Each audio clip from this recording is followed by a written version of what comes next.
Hi folks, Sandro here with more cartoon news and shenanigans. And if you'd like more cartoon news and shenanigans, I'd ask you to please subscribe to my channel. In fact, do it right now so you don't forget about later. And I thank you very much for that, guys. Today, we're here on twinfinite.net, a website I've never really used before, but I'm giving it a shot today. I'm giving it a shot. Why not? And we have got some amazing Scott Pilgrim news just for you guys today. So Scott Pilgrim, I love the movie.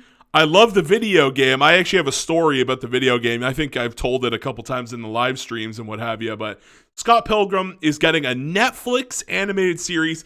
I kind of wish it wasn't from Netflix. I got to be honest. Something about Netflix cartoons, they usually tend to be woke. They usually try to have like a message of some kind in there. You know, I was just watching, I tried to start watching that show called Lost. What was it? Space Dogs? What was that? Hold on. Give me a second. What was the name of that show? Dogs in Space, I think it was. Dogs in Space, right? Is this the one?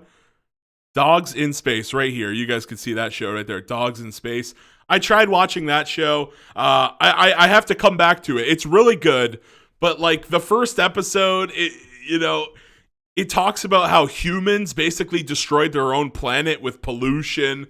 This is Netflix. This is par for the course with Netflix. A lot of times there's propaganda or some kind of message, underlying message about the environment or wokeness or some bullshit like that. You guys know what I'm talking about. Netflix always cannot help themselves. They always have to shove some bullshit in there. So I wish it was anybody other than Netflix. God damn. What do I would like to hear your guys' thoughts. Would you like this made by anybody other than Netflix? Because I sure would. And so it's going to be by Netflix. I'll still watch it, though. I will still watch it. Still don't like Netflix. Still don't like Netflix. Screw them. But yeah, so here we go. So it's getting an animated series with the original creator, Brian Lee O'Malley, and the movie, I believe he was the guy who directed the movie, Edgar Wright.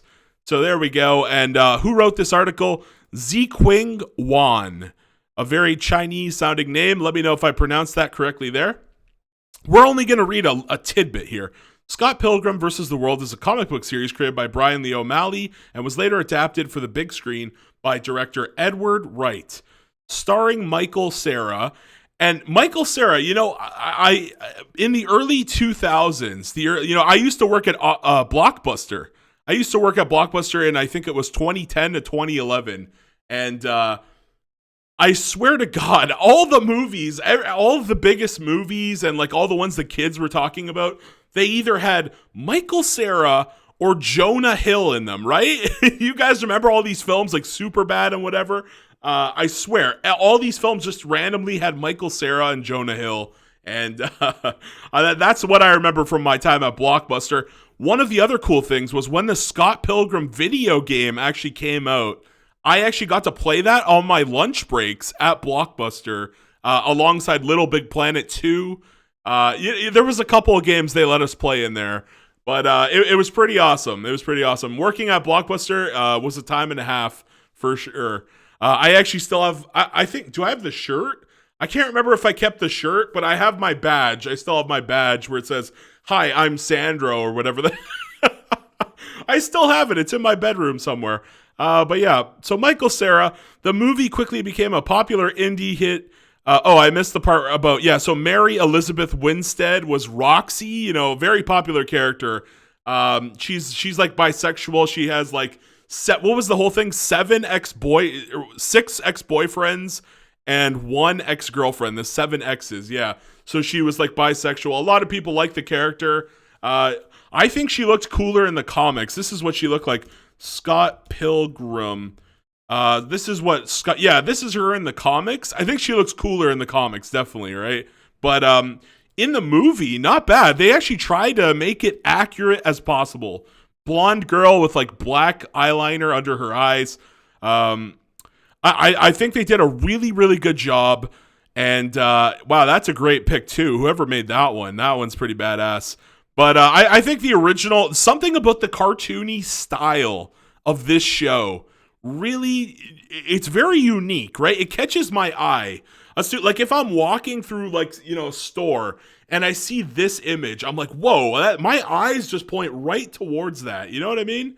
So something about this style is really unique, and I really hope Netflix can capture this style as it is there in the comic books. So that's my hope for the show. And let's just finish up here.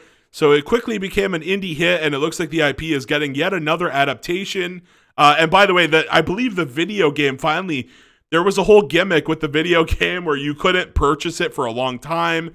Then a lot of people were pirating it. And then I think recently it came to Switch, right? Like Scott Pilgrim Switch. I'm pretty sure. I think it yeah.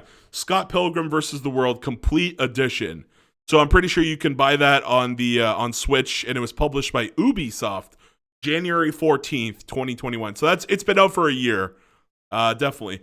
That's a game I would really recommend you pick up. Definitely awesome game, especially if you're hyped for Scott Pilgrim, the animated series here. Definitely going to be worth playing. But so this time it's going to be another adaptation on Netflix. The only other thing that's like really, notable here, the animation will be handled by Science Saru.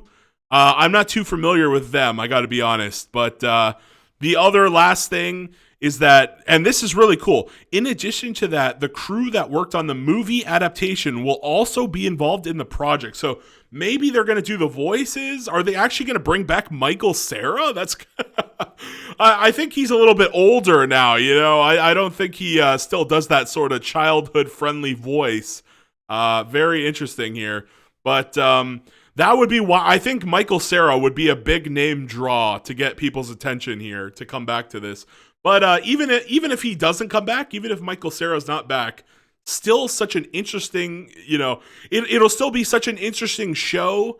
I think it'll catch headlines and people will still watch it. Absolutely. So yeah, I'm very hyped for this. That's about all the information we have right now. It's a very new, it's kind of a breaking story. It's only been up for a couple days now, but I'm very excited. Absolutely. I can't wait to see this. I like the style here. I'm not sure if this image is taken from the comic book or if this is promo art, but definitely loving the characters here. Loving the characters. Can't wait to see this. I'm very excited. Let me know your thoughts in the comment section down below. Please like, please share, and please subscribe for more awesome cartoon news and shenanigans. Sandro out. Bye-bye.